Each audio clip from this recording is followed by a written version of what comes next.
कल अगर आपके पास एप्सन L3TD विंडो प्रिंटर है और आप इसे रीसीट करना चाहते हैं, मसलन अगर प्रिंटर पर सर्विस रिक्वायर्ड या इंक पैड फुल का एरर आ रहा है, तो आपको एक खास सॉफ्टवेयर की जरूरत होगी जिसे एडजस्टमेंट प्रोग्राम या रीसेट प्रोग्राम जिन्हें कहते हैं। एप्सन L325 को रीसीट करने का तरीका।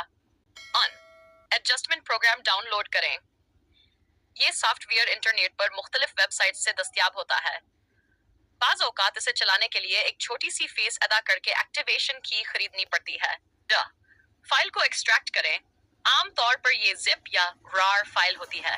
फाइल को एक्सट्रैक्ट करने के बाद अंदर मौजूद एक्सी फाइल को चलाएं। फाइल को रन एज एडमिनिस्ट्रेटर के जरिए खोलें। प्रिंटर को कनेक्ट करें। प्रिंटर को यूएसबी केबल से कंप्यूटर के साथ जोड़ें। वाईफाई कंडीशन से आमतौर पर एडजस्टमेंट प्रोग्राम प्रिंटर को नहीं पहचानता। और मॉडल सिलेक्ट करें। अगर सॉफ्टवेयर खुदकार तौर पर प्रिंटर को ना पहचाने, तो आप एप्सन L325 को खुद मुंतखब करें। 5. वेस्ट इंक पैड काउंटर को रीसीट करें। पर्टिकुलर एडजस्टमेंट मोड में जाएं। वेस्ट इंक पैड काउंटर का ऑप्शन मुंतखब करें। पहले चेक पर क्लिक करें, फिर इनिशियलाइज पर क्लिक करें और आखिर में फिनिश करें। 6. प्रिंटर को बंद करें और दोबारा ऑन करें। अब आपका प्रिंटर रीसीट हो चुका होगा और सही तरीके से काम करेगा। अहम बातें।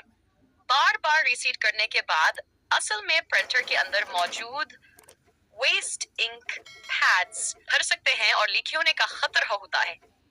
इसलिए बाद में इन पैड्स की सफाइयात अब तब्दील जरूरी है। बाज़ा वकातिया सॉफ्टवेयर एंटीवायरस में खतरनाक जाहिर हो सकता है क्योंकि प्रिंटर की अंदरूनी सेटिंग्स में तब्दीली करता है। लिहाजा महफूज वेबसाइट से है डाउनलोड करें।